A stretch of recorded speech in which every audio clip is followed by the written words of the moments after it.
And So, Notes on the Bible and Religion. Episode 4, Can You Yell at the Lord? I was asked to talk with a Sunday school class about Jesus' loud cry from the cross, my God, why have you forsaken me?" Matthew 27:46. Jesus may have been quoting Psalm 22, which includes the phrase. The Hebrew word translated as forsaken in the psalm has a connotation of being forgotten or being left behind and abandoned. It is a word of desperation from some remote place.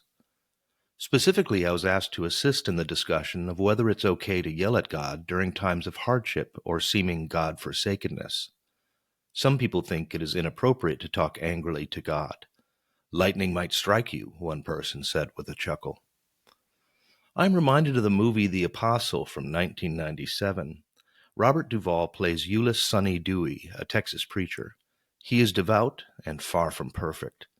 When alone, he makes clear in a middle-of-the-night shouting prayer that he is angry with God. You might want to search YouTube for The Apostle Yelling at the Lord to see what I mean.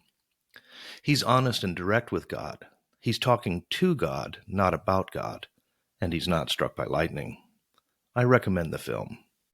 The Bible recounts much of this kind of talk. For instance, there's this guy named Job who is upright and blameless.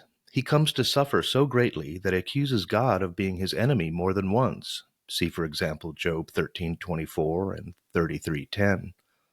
The prophet Jeremiah had similar accusations, for example, Jeremiah 15:18 and chapter 20, verse 7. Psalm 73 is perhaps the best example of a psalm with a theme. When harsh reality crashes against belief, the faithful cry out for change. In the book, A Whirlpool of Torment, my teacher James Crenshaw writes, "The freedom with which believers speak their peace within the Hebrew Bible is remarkable." Let me repeat that. The freedom with which believers speak their peace within the Hebrew Bible is remarkable. That's simply and profoundly true. It is the attempt to silence language coming from the depths of despair or from unjust injury that is irregular in the Bible. The believer resists being silenced.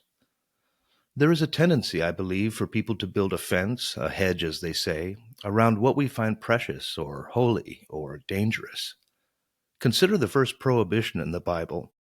God commands Adam not to eat the fruit of the tree of knowledge of good and evil, Genesis 2:17.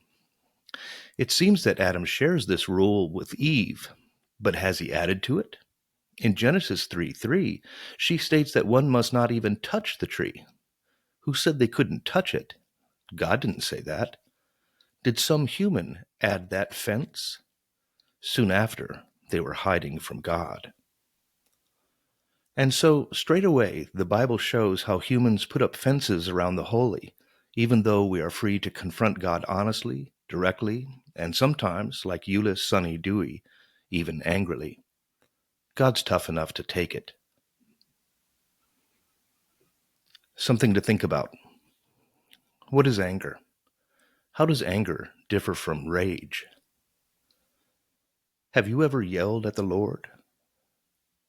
What is faith's relationship with anger? What does it mean that Jesus accused God of forsaking him on the cross? Print and ebook editions of And So, Notes on the Bible and Religion are available on Amazon. More information on my work may be found at jasoncdykhouse.com.